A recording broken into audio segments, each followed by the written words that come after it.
তুমুল বৃষ্টি নামলে বাবার কণ্ঠে ধরা পড়ত ভাগ্য হত কর্ণের অন্তর্ভেদী দহন। জয়ী হোক, রাজা হোক পাণ্ডব সন্তান, আমি রব নিষ্ফলের হতাশের দলে। আসলে যোগ্যতা থাকা সত্ত্বেও অনেক কিছু না পাওয়ার বঞ্চনা বাবাকে করেছিল অভিমানী। আর অভিমানের প্রশ্নে কর্ণের থেকে যোগ্যতর কি আর আছেন?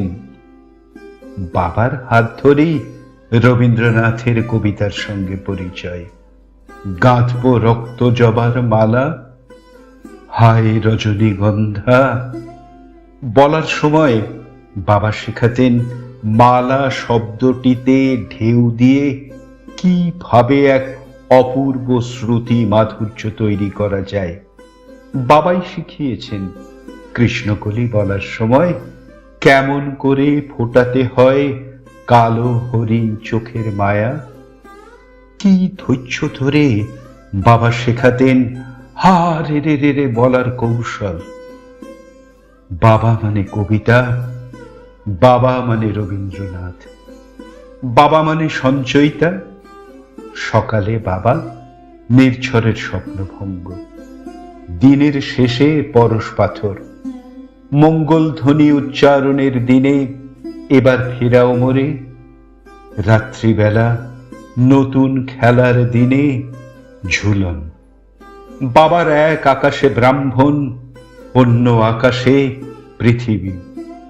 বাবার একটা পৃথিবী, দুটো পৃথিবী, 100টা পৃথিবী জুড়ে বাঁশি, মৃত্যুঞ্জয়, শাহজাহান। বাবার 1 ধমনী রক্ত, 2 ধমনী রক্ত, 50 ধমনী রক্তে সোনার তরী, উর্বশী, দেবতার গ্রাস। বাবার 100টা প্রাণ, 200টা প্রাণ, সহস্রটা প্রাণ ঘিরে পুরাতন ভৃত্য, জীবন দেবতা, ঐকতান। যেদিন বাবার মরদেহ পঞ্চভূতের হাতে রেখে মাটির ঘট উল্টে ফিরে এসেছিলাম, দাউ দাউ চিতাগ্নি থেকে ভেসে এসেছিল বাবার মায়াময় কণ্ঠ, ওরে বিহঙ্গ, ওরে বিহঙ্গ মোর, এখনই অন্ধ, বন্ধ করো না পাখা।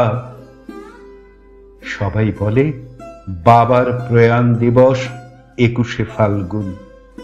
আসলে ওরা জানে না বাবার যেদিন স্বর্গপ্রাপ্তি হয় সেদিন ছিল 22শে শ্রাবণ।